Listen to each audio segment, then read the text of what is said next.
नमस्कार सर्वांना, मी अनिता नगरकर दळवी या चॅनलमध्ये आपलं सर्वांचं स्वागत आहे. तर आता चालू आहे अधिक मास. त्या निमित्ताने आम्ही गेलो होतो आमच्या कुलदेवीला म्हणजेच काळूबाईला. आणि काळूबाईला जायची म्हणलं तर ओढ वेगळीच असते.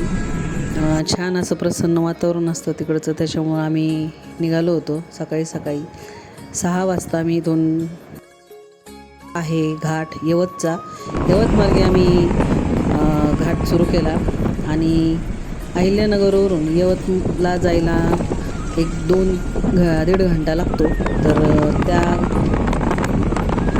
आणि हा झाला सुरू काळूबाईचा घाट.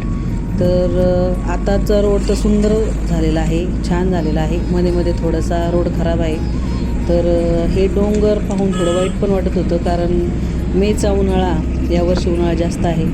तर ह्या घाटातून आम्ही चाललो होतो. तर डोंगर अगदी रुकरुक लागत होते, उन्हामुळं हिरवाई नव्हती आणि जरा वाईट पण वाटत होतं डोंगरं बघून. कारण पावसाळ्यात आल्यानंतर इथलं वातावरण अगदी प्रसन्न आणि सुंदर असतं. सगळीकडे धबधबे असतात चालू आणि सगळीकडे हिरवंगार असा गालिचा असतो.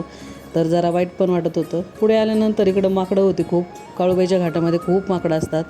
तर त्या घाटामध्ये आम्ही जरा थांबलो, गाडी थांबवली आणि माकडांना जरा, आमच्याकडे चपात्या भाजी होती वगैरे, तर चपात्या टाकल्या. आणि ते बिचारे आपले खाण्यासाठी आणि पाण्यासाठी वणवण करत असतात या डोंगरामध्ये. तर थोडीफार होईन तेवढी मदत करून आम्ही पुढं आलो आणि फायनली आम्ही आलो काळूबाईला. हा काळूबाईचा प्रवेशद्वार.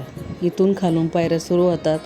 इथं आल्यानंतर मन अगदी प्रसन्न झालेलं होतं, सुंदर वाटत होतं आणि अंगावर शहारेसुद्धा आलेले होते. कारण काळूबाई ही आमची कुलदैवत आहे आणि तिच्याकडं आम्ही मनातल्या सर्व भावना मी तरी व्यक्त करते. आम्ही आलो वरती आणि असं पायऱ्या चढून, आणि छान असं इथलं वातावरण होतं. सकाळी ढगाळलेलं वातावरण. आणि आईला अशी छोटीशी घरूनच मी ओटी घेतलेली होती. आतमध्ये तर व्हिडिओ काढायला अलाउड नव्हतं, पण मी छोटीशी क्लिप घेतली. आणि हा बाहेरचा आपला छान परिसर, हा देवीचा मस्त कळस आणि हा झेंडा लावलेला. झेंडा तर लांबूनच दिसतो छान. अगदी छान वातावरणानंतर आम्ही मस्त असं दर्शन घेऊन, या साईडनी खाली उतरायचं असतं आणि इकडं दर्शन घेऊन इथला थोडासा व्ह्यू घेतला. काय तो सुंदर परिसर, काय तो सुंदर वातावरण.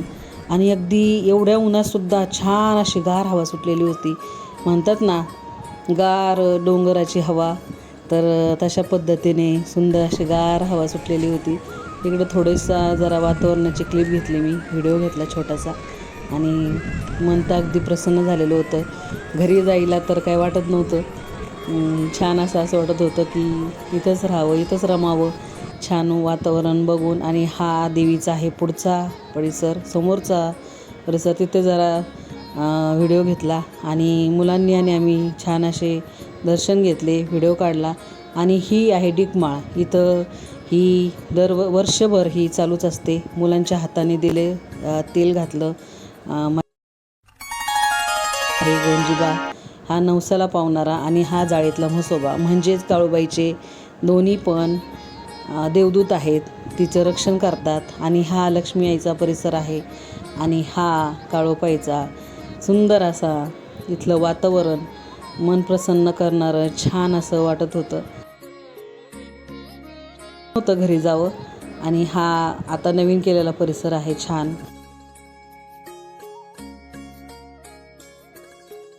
या ठिकाणी आतमध्ये गर्दी असते. इथून पूर्ण लाईनी चालू असतात. लोक दर्शनासाठी, भाविक दर्शनासाठी येत असतात. आम्ही असं दर्शन घेऊन खाली उतरलो. पायऱ्यांनी खाली येताना इथे आहे मारुतीचं छान नवसाला पावणारा मारुती आहे हा. आणि माझ्या मुलाच्या हाताने तेल चढवलं मारुतीला. आणि दर्शन घेऊन आम्ही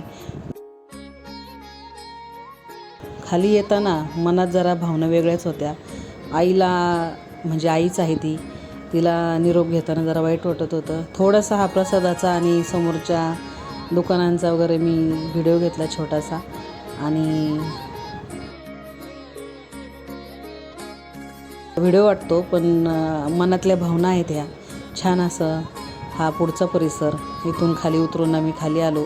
आणि जेवणाची सोयसुद्धा आहे या ठिकाणी. छोटासा क्लिप घेतलं मी, कारण लोक जेवण करत होते, बरं वाटत नाही क्लिप घेताना. छान असं जेवण केलं. चपाती, शिरा, भाजी, भात आणि वरण अशा पद्धतीने सुंदर असं देवाच्या ठिकाणी 30 रुपयामध्ये जेवण पोटभर आहे. जर तुम्हाला कधी जायचं असेल आणि तर तिथं तुम्ही जेवण करू शकता. आणि नंतर आमचा सुरू झाला तो परतीचा प्रवास. अशा पद्धतीने घाटाचा व्हिडिओ घेत आम्ही खाली आलो आणि हा डोंगर, हा परिसर हा पाहून मन अगदी प्रसन्नच झालेलं होतं. काळूबाईच्या नावाने चांग भले असं म्हणून आम्ही परतीचा प्रवास परत सुरू केला.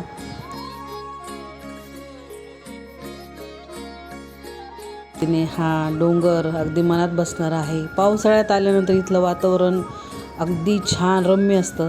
आणि आहोंना तर इथं जांभळाची झाडं दिसलेली होती. त्यामध्ये छोटे छोटे जांभळं होते. आम्ही ते तोडली, मुलांना दिली.